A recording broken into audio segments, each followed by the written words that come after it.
안녕하세요. 오늘도 시니어 인생 채널을 찾아주셔서 감사합니다. 아들에 대한 집착 2화 시작하겠습니다. 아기 100일이 다가오자 정숙 씨는 잔치 준비에 돌입했습니다. 수진 씨 부부와 상의도 없이 예식장을 예약하고 하객 명단을 작성하기 시작했습니다. 100일 잔치는 친가에서 하는 거야. 불편하면 너네 친정 식구들은 부르지 마라. 수진 씨가 저희 가족들도 와야죠라고 하자 정숙 씨는 민준이네 친척들도 많은데 자리가 어디 있어? 라며 거절했습니다. 결국 수진 씨는 친정 부모님께 따로 작은 모임을 제안했고 정숙 씨가 주도하는 큰 잔치는 그냥 참석만 하기로 했습니다. 자신의 아이 100일 잔치인데 구경꾼이 된 기분이었다고 하더군요. 제가 이 모든 걸 자세히 아는 이유는 수진 씨가 종종 경비실로 내려와서 울면서 하소연을 했기 때문입니다. 갈 곳이 없었던 거죠. 아저씨, 저 미쳐버릴 것 같아요. 제가 엄마가 된 건지 아기 시터가 된 건지 모르겠어요. 제 집인데 제가 눈치를 봐요. 시어머니가 없는 틈에 얼른 수유를 하고 기저귀를 갈아요. 들킬까봐 무서워요. 이게 정상인가요? 저는 사위분과 진지하게 대화를 나눠보세요 라고 조언했지만 수진 씨는 고개를 저었습니다. 남편은 엄마 편이에요. 아니, 엄마를 설득할 용기가 없는 거예요. 맨날 조금만 참아줘라고만 해요. 언제까지 참아야 하는지는 말 안 해주고요. 아기가 돌이 되자 또다시 전쟁이 시작됐습니다. 이번에는 돌잔치 장소를 놓고 싸웠는데 정숙 씨가 기가 막힌 제안을 했습니다. 돌잔치는 우리 집에서 해. 내가 다 준비할게. 시어머님 집은 좁잖아요. 하객들이 어떻게 들어와요? 하객? 가족끼리만 조촐하게 하면 되지.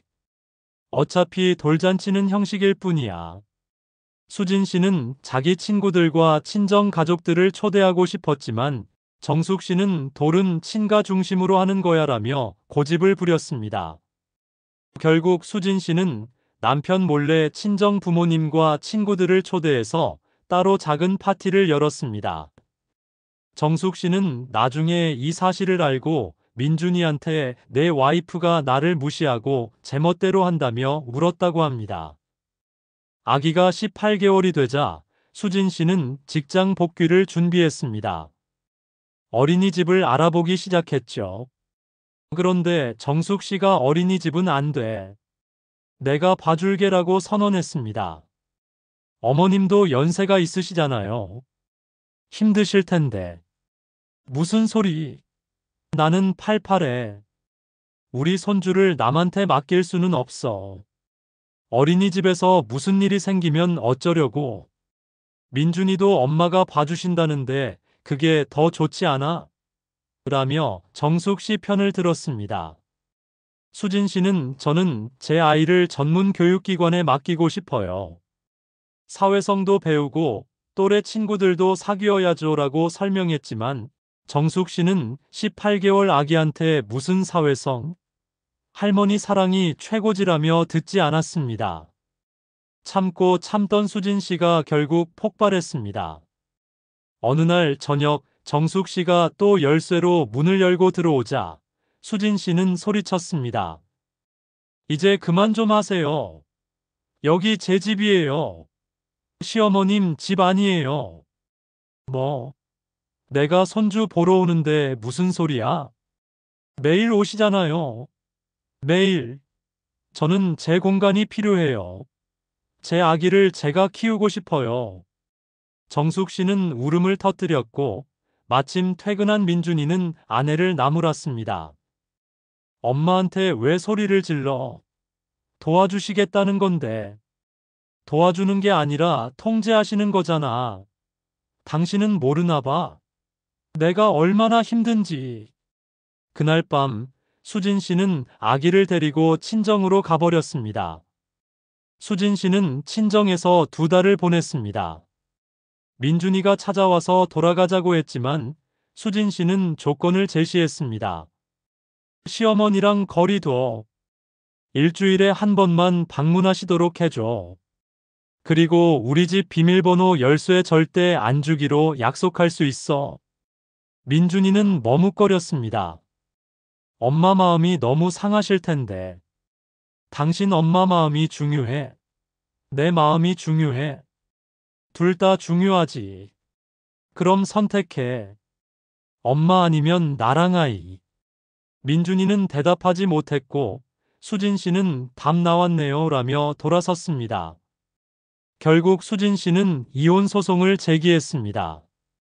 이유는 시댁과의 갈등으로 인한 결혼 생활 파탄이었습니다. 법원에 제출한 증거 자료에는 정숙 씨의 집착을 보여주는 CCTV 영상, 카톡 대화, 녹음 파일 등이 포함되어 있었습니다. 정숙 씨는 이 소식을 듣고 쓰러져서 병원에 입원했습니다. 민준이는 엄마가 우리 때문에 쓰러지셨어. 이혼은 취소해라며 수진 씨를 압박했습니다. 하지만 수진 씨는 단호했습니다. 저와 아기의 정신 건강이 더 중요해요. 시어머니의 집착은 병원 치료가 필요한 수준이에요. 저는 더 이상 못 참겠어요. 이혼 소송이 진행 중입니다. 민준이는 여전히 엄마와 아내 사이에서 갈팡질팡하고 있고 정숙 씨는 며느리가 손주를 빼앗아갔다며 매일 울고 있습니다. 얼마 전에는 정숙 씨가 수진 씨 친정집 앞에서 피켓 시위를 하려고 했다가 수진 씨 아버지한테 경고를 받았다고 합니다. 이혼 소송에서 가장 큰 쟁점은 양육권이었습니다.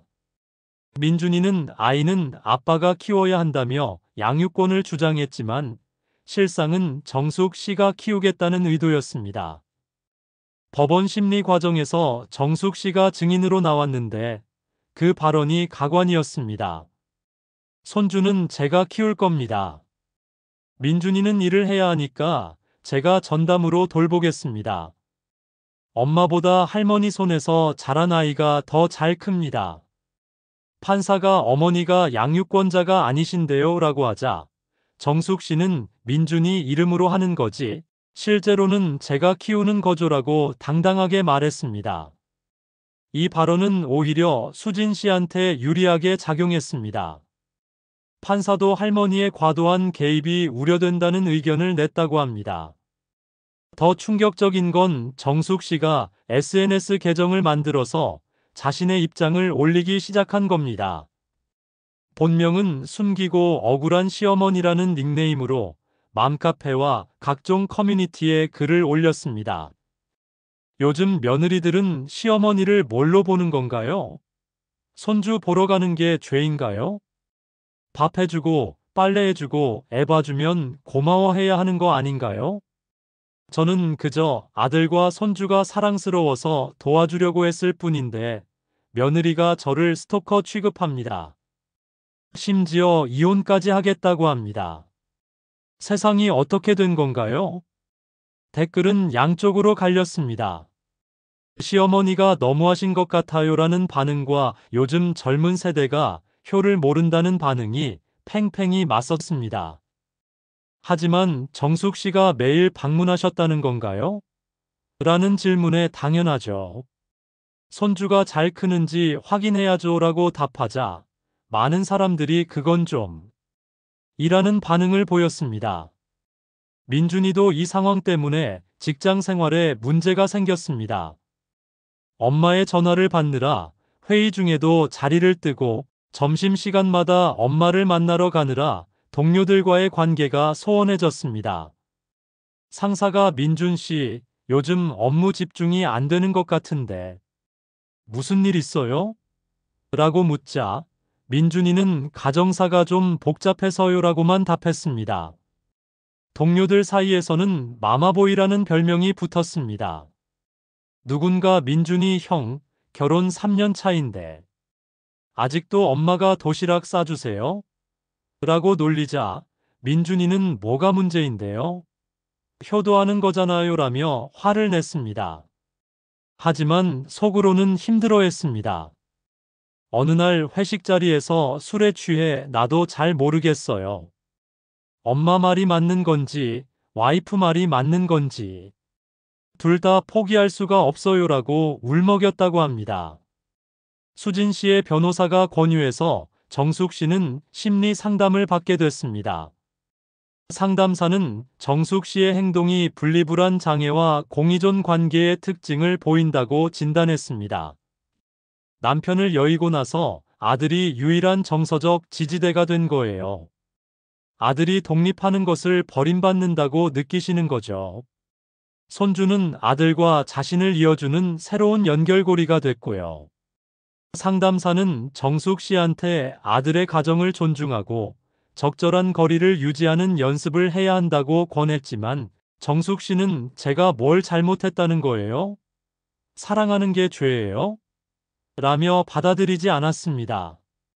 민준이의 대학 친구들이 이 상황을 알게 됐습니다. 한 친구가 민준이한테 솔직하게 말했습니다. 야, 솔직히 말할게. 너 엄마 너무하신다. 아니, 너도 너무한 거야. 와이프가 얼마나 힘들었으면 이혼까지 생각하겠어. 내 엄마가 뭘 잘못했는데? 매일 가고, 열쇠 복사하고, 밤에 몰래 들어가고. 이게 정상이야?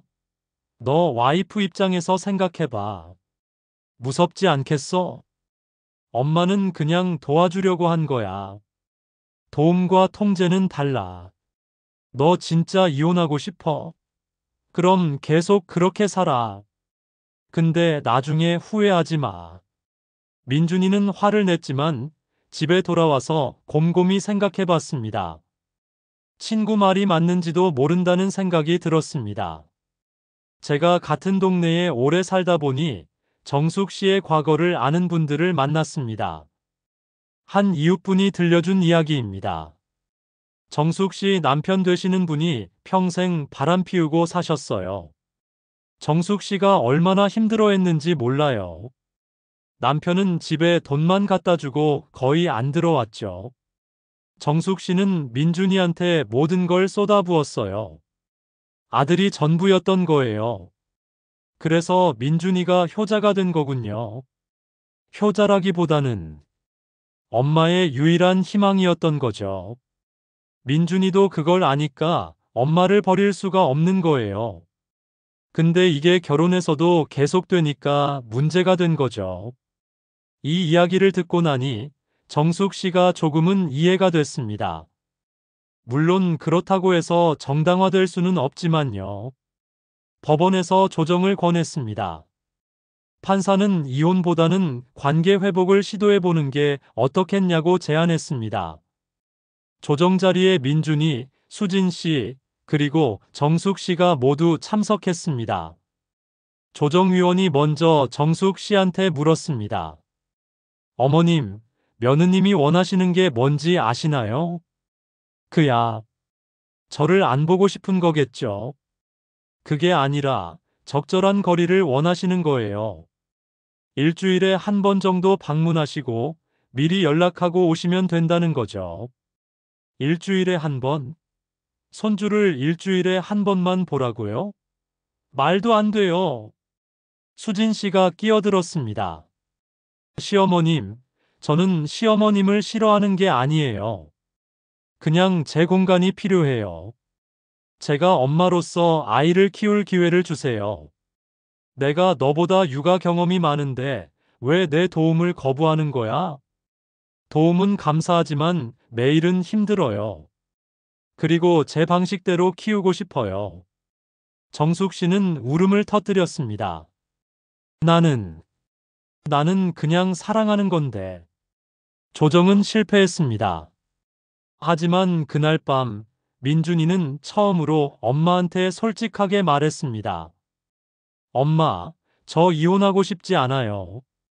그럼 당연히 이혼하면 안 되지. 그런데 지금 상태로는 수진이가 돌아오지 않을 것 같아요. 엄마, 제발 부탁이에요. 일주일에 한 번만 오시면 안 될까요? 민준아, 엄마가 그렇게 싫어. 싫은 게 아니라 수진이도 존중해줘야 해요. 수진이는 제 아내고 제 아이 엄마예요. 엄마는 엄마죠. 하지만 이제는 제 가정이 우선이에요. 정숙 씨는 배신감에 소리쳤습니다. 내가 누구 덕분에 지금까지 컸는데 엄마가 얼마나 고생했는지 알아? 알아요. 감사해요. 하지만 그렇다고 제 가정을 포기할 수는 없어요. 나는 내가 전부인데 너는 엄마가 전부가 아니구나. 민준이는 눈물을 흘리며 말했습니다. 엄마, 그게 정상이에요. 저도 이제 제 가족이 있어요. 며칠 후 정숙 씨는 오랜 친구를 만났습니다. 친구는 정숙 씨의 이야기를 듣고 조심스럽게 말했습니다. 정숙아, 나도 아들이 있잖아. 근데 난 일주일에 한 번도 안 봐. 한 달에 한두 번? 그것도 미리 약속하고. 당연한 거야. 넌 아들한테 관심이 없는 거야? 관심은 있지. 근데 애들도 자기 인생이 있잖아. 나는 내 인생 살고 애는 애 인생 사는 거지. 나는 민준이 말고는 아무것도 없어. 그게 문제야. 넌 내 인생을 살아야 해. 취미 생활도 하고 친구들도 만나고. 아들한테만 매달리면 아들도 힘들어. 정숙 씨는 처음으로 자신의 행동을 돌아보기 시작했습니다. 하지만 쉽게 바뀌지는 않았습니다. 법원의 권유로 정숙 씨는 건강한 시댁관계 만들기 프로그램에 참여하게 됐습니다. 거기서 비슷한 상황의 시어머니들을 만났습니다. 한 참가자가 말했습니다. 저는 며느리가 접근금지 명령까지 신청했어요. 제가 아파트 앞에서 계속 기다렸거든요. 다른 참가자는 저는 손주 학교까지 찾아갔다가 경비한테 쫓겨났어요 라고 했습니다. 상담사는 설명했습니다. 사랑과 집착은 다릅니다. 사랑은 상대방의 행복을 원하는 거고, 집착은 자신의 필요를 채우려는 거예요. 여러분은 아들을 사랑한다고 하지만 실제로는 자신의 외로움을 아들로 채우려고 하는 겁니다. 정숙 씨는 화가 났습니다. 제가 아들을 이용한다는 거예요? 이용한다기보다는 건강하지 못한 관계를 만들고 있다는 거죠. 아들이 독립할 수 있도록 놓아줘야 합니다. 수진 씨는 민준이한테 복귀 조건을 제시했습니다. 1. 시어머니는 사전 약속 없이 방문 금지.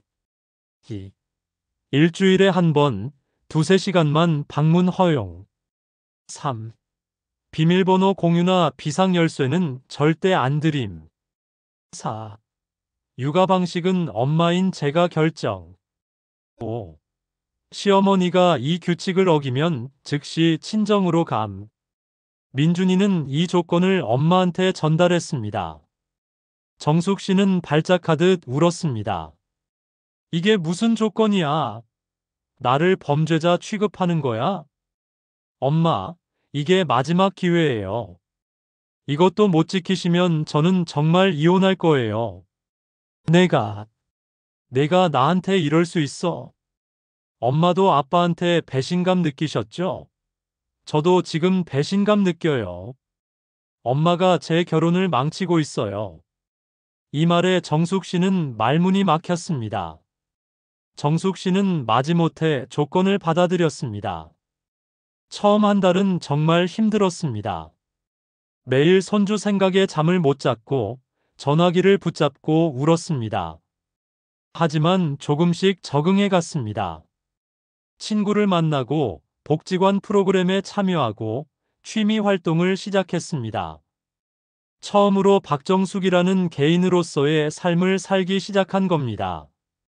일주일에 한 번 손주를 보러 갈 때는 미리 전화하고 시간을 지켰습니다. 수진 씨의 육아 방식에 입을 다물려고 노력했습니다. 물론 가끔 예전에는 이렇게 안 했는데 라는 말이 튀어나왔지만 수진 씨가 눈을 흘기면 입을 다물었습니다. 신기한 일이 벌어졌습니다. 일주일에 한 번만 보니까 손주가 할머니를 더 반가워하는 거였습니다. 예전에는 할머니를 보면 무표정했는데 이제는 할머니 하며 달려왔습니다. 정숙 씨는 깨달았습니다. 아, 매일 보면 당연하게 생각하는구나. 가끔 보니까 더 특별한 거구나. 수진 씨도 조금씩 마음을 열었습니다. 정숙 씨가 규칙을 지키니까 가끔은 시어머님, 이번 주는 2번 오셔도 돼요라고 허락하기도 했습니다. 민준이는 처음으로 아내와 엄마가 같은 공간에서 웃는 모습을 봤습니다. 물론 쉽지만은 않았습니다. 정숙 씨는 여전히 가끔 오늘 손주가 뭐 먹었어? 감기 걸리지 않았어? 하며 하루에도 여러 번 전화했습니다. 민준이가 엄마 전화 좀 줄여주세요라고 하면 아들한테 전화하는 것도 이제 눈치 봐야 해? 라며 서러워했습니다. 수진 씨도 여전히 불안했습니다. 시어머니가 또 열쇠를 복사하면 어쩌지? 약속을 어기면 어쩌지? 하는 걱정이 들었습니다. 하지만 예전보다는 훨씬 나았습니다. 최소한 자기 집에서 눈치 보지 않고 살 수 있었으니까요. 1년이 지났습니다. 이혼 소송은 취하됐습니다. 수진 씨가 신혼집으로 돌아왔고 가족은 새로운 균형을 찾아가고 있었습니다. 정숙 씨는 이제 복지관에서 봉사활동도 하고 시니어 요가 수업도 듣습니다. 혼자 영화도 보러 가고 친구들과 여행도 갑니다. 여전히 손주가 세상에서 제일 예쁘지만 손주가 자신의 전부는 아니라는 걸 배웠습니다. 민준이는 아내와 엄마 사이에서 중재자 역할을 합니다. 엄마한테는 아내를 존중해 주세요라고 말하고 아내한테는 엄마도 이해해 주세요라고 부탁합니다. 아직도 힘들지만 예전보다는 확실히 나아졌습니다. 수진 씨는 친구들한테 이렇게 말합니다. 완벽하진 않아. 근데 살만해. 시어머니도 변하려고 노력하시는 게 보여. 나도 조금씩 마음을 열고 있어. 최근에 수진 씨가 둘째를 임신했습니다. 이번에는 정숙 씨한테 직접 전화해서 알렸습니다. 시어머님, 좋은 소식이 있어요. 둘째 생겼어요. 정숙 씨는 울먹이며 대답했습니다. 그래, 축하한다, 고맙다. 어머님, 이번에는 처음부터 잘하고 싶어요. 첫째 때는 내가 너무 오버했어. 미안해. 수진 씨는 깜짝 놀랐습니다. 시어머니한테서 사과를 들을 줄 몰랐거든요. 괜찮아요. 이제 우리 다시 시작해요. 둘째를 낳고 산후조리원에 있을 때 정숙 씨는 일주일에 2번만 면회를 왔습니다. 매번 30분씩만 있다가 갔습니다. 일찍 가세요? 더 계셔도 되는데. 아니야. 너 피곤하잖아. 나는 괜찮아. 다음에 또 올게. 어머님, 많이 변하셨네요. 나이 들어서 철이 드나 봐. 둘은 처음으로 진심으로 웃었습니다. 오늘 영상의 따뜻한 조언과 많은 사연 댓글로 남겨주시고 구독과 좋아요 눌러주세요. 영상 제작에 큰 도움이 됩니다.